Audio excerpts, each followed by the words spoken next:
espaçamento alinhar à esquerda, nesse meu primeiro parágrafo, e agora eu gostaria de alterar o que nós vamos chamar de espaçamento de linha e parágrafo.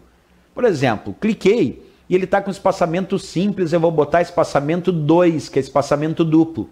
Percebe a diferença entre o primeiro e o segundo parágrafo?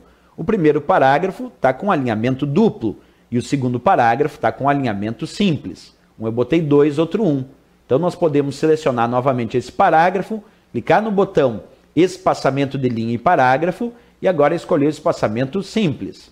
Então espaçamento altera o espaçamento entre as linhas do parágrafo, como a gente acabou de observar.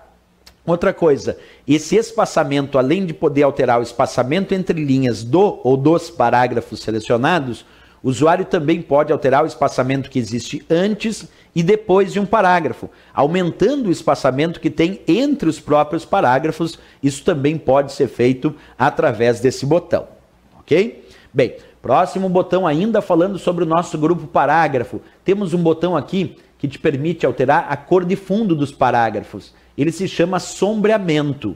Quando eu seleciono, por exemplo, esse primeiro parágrafo, ou simplesmente, observa, coloquei o cursor no primeiro parágrafo e clico agora no botão chamado sombreamento, eu posso escolher uma cor, por exemplo, amarelo, e ele altera a cor de fundo desse parágrafo indicado.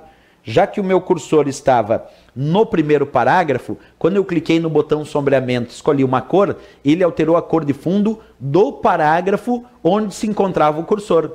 Porque essa é a ideia do botão sombreamento, alterar a cor de fundo dos parágrafos indicados ou ainda do parágrafo onde se encontra o cursor, como a gente acabou de realizar aí a operação, certo? Vamos desfazer, tirar ali novamente a ideia do sombreamento. Agora olha o que eu vou realizar. Nós temos um botão chamado bordas.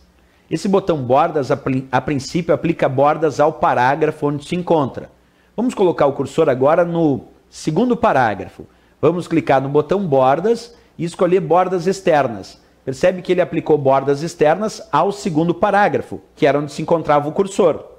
Se o usuário agora selecionar uma palavra e aplicar o botão bordas, percebe que ele aplica na palavra ou no texto selecionado. Então percebe, quando eu não tenho um texto selecionado, simplesmente eu posiciono o cursor, clicar no botão bordas, aplica a borda ao parágrafo indicado onde se encontra o cursor. Se tu selecionar um determinado texto, como eu estou fazendo agora, e aplicar o mesmo botão bordas, ele vai aplicar bordas a esse texto selecionado, como a gente acabou de ver também nesse exemplo.